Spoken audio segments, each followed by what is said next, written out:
nerds. I'm Melinda, and it is time for me to tell you what I am reading this week. I had a pretty good reading week last week, and I finished a number of things, which will be covered in monthly wrap-ups. So this video is, for a change, actually going to look different from the last two videos that I did. So let's get to it.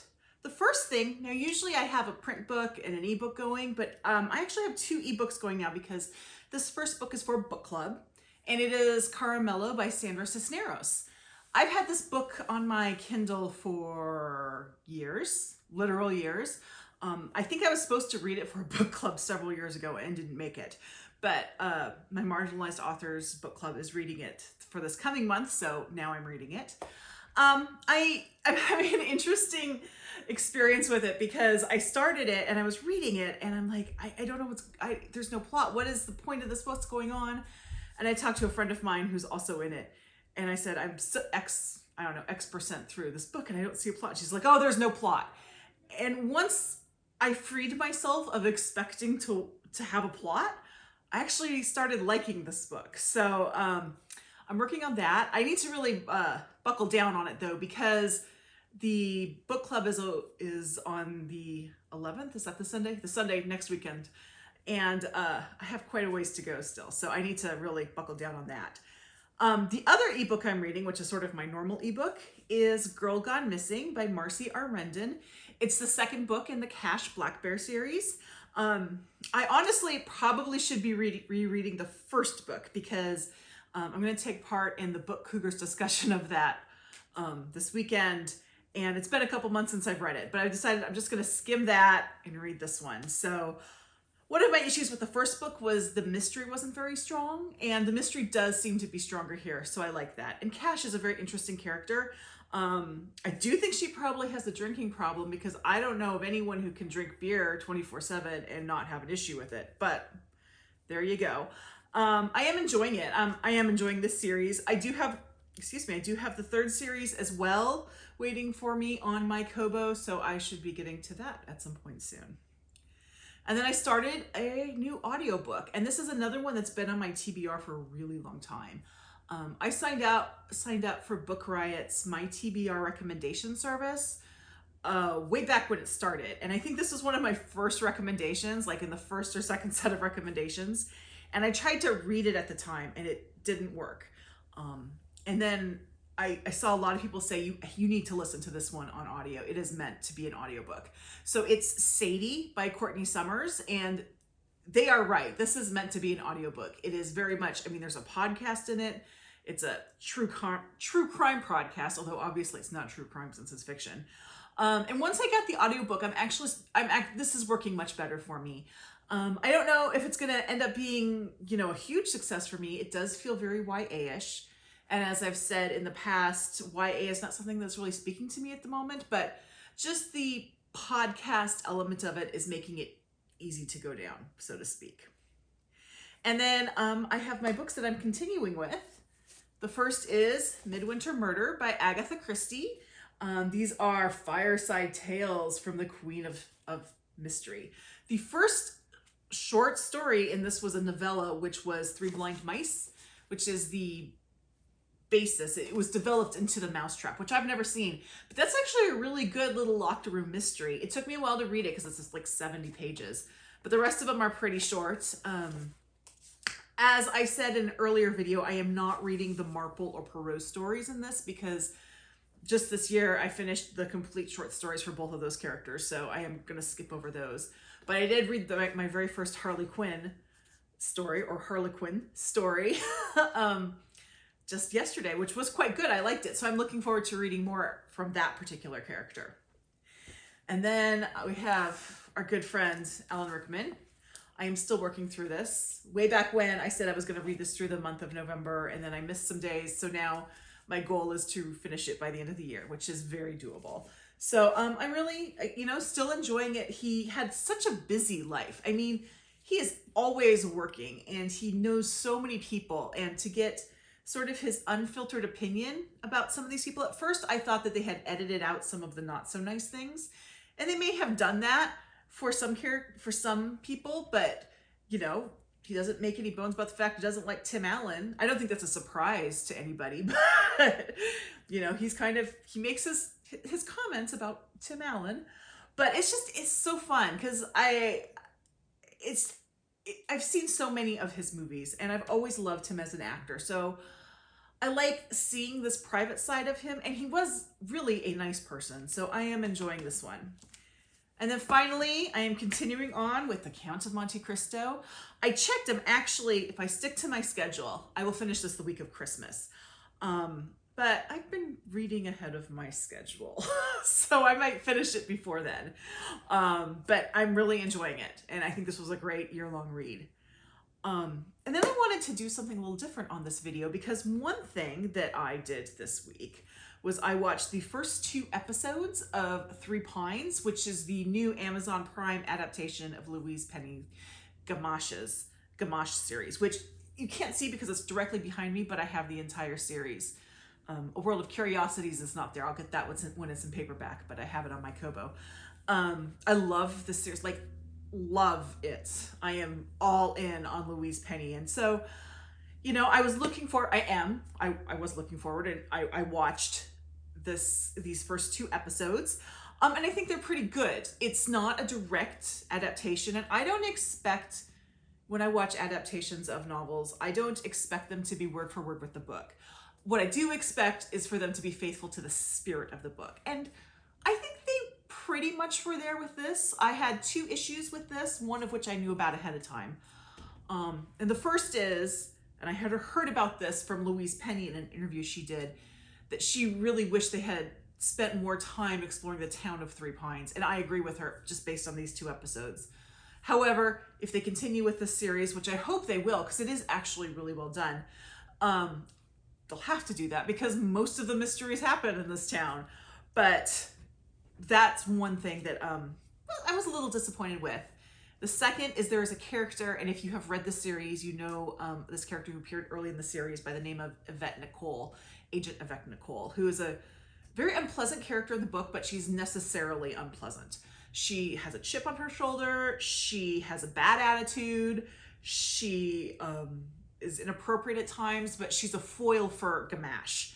And you learn a lot about Gamache as a character through the way he interacts with Agent Nicole.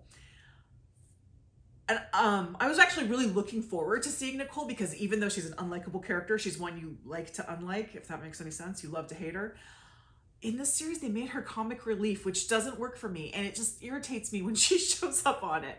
I wish they hadn't done that. I think it would have been a much smarter thing to start to keep her as she was in the book. The other thing about this series, which is just an FYI, they start with the second book. I don't think they're going to do the first book. I think if you don't start with the first book, which is Still Life, you're not going to do the first book. And that's fine. But it starts with A Fatal Grace, which is the second book. I've watched the first 2 episodes twice now. I watched it once on my own, like when I found out it was on a day early. And then I watched it the next night with my husband. And I'm looking forward to continuing with it through this month. And I do hope it gets renewed so we get more of her novels. If they stick with 4 to 5 novels a season, I mean, she has 18 books out. They could have 5 seasons already set. So I'm hoping that is what happens. But I was thinking about this, and I wanted to share with you 3 adaptations of mystery novels that I think are incredibly well done. I read all these novels before I saw the adaptations, so I saw that. And as I said, for me, it's important that the adaptation is faithful to the spirit of the novel, if not actually the details of the novel itself. And I have these sort of ranked in order of faithfulness to the plot. And I'm gonna start with the first one I will recommend is The Long Call, which is adapted from the novel by the same name by Anne Cleves. It's the first book in her new 2 Rivers series. And this is, if you're in the United States, you can stream this on BritBox. It stars Ben Aldridge and Juliet Stevenson. I love Juliet Stevenson, so that was fun. And it is one of those where it starts in one place, it starts the same place as the book and it ends the same place as the book, but it takes a completely different road to get there. which was a little confusing, but then again, it stayed really true to the spirit of the novel, if not the actual events of the novel. It's beautifully done. I think the performances are very strong and intriguing. I do think that they are adapting the second novel in the series. So far, there's only 2 novels and a novella.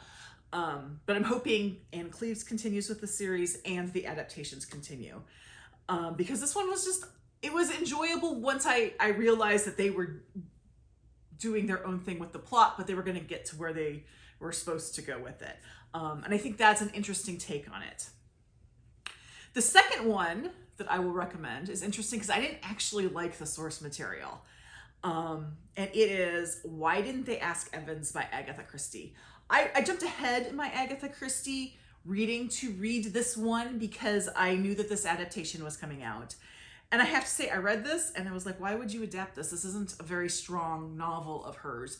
The mystery's fine, I guess. The characters are a real letdown. They're very one-dimensional.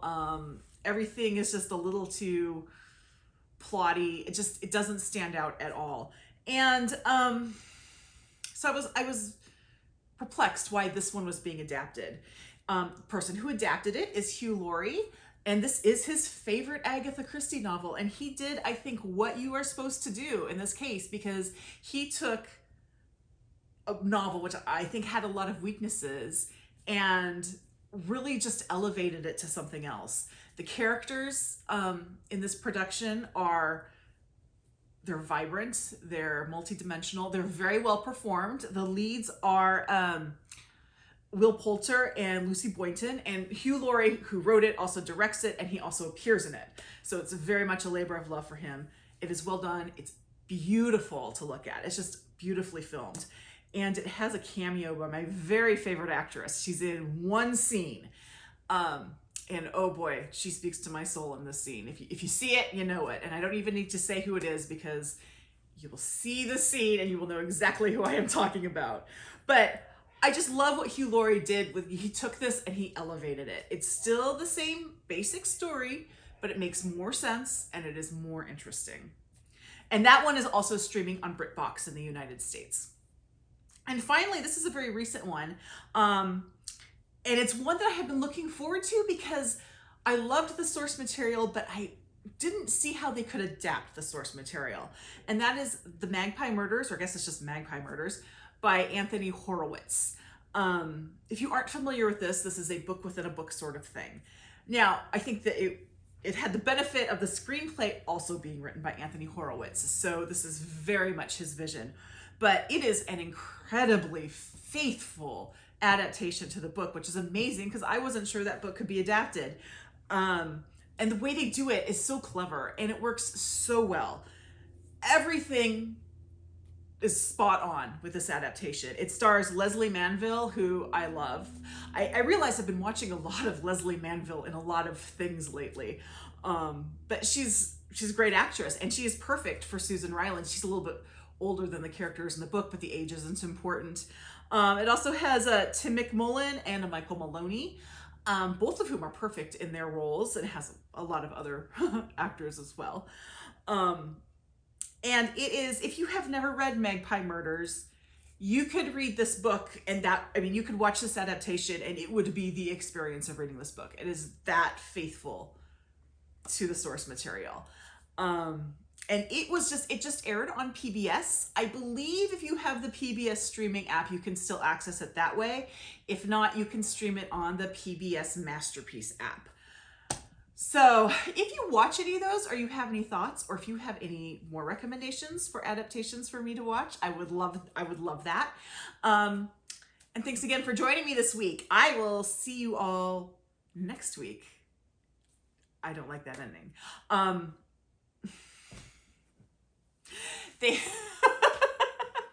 Thank you all for joining me this week. Thank you all for joining me for my weekly update, and I will see you again in the next video. Thanks. 2, 1.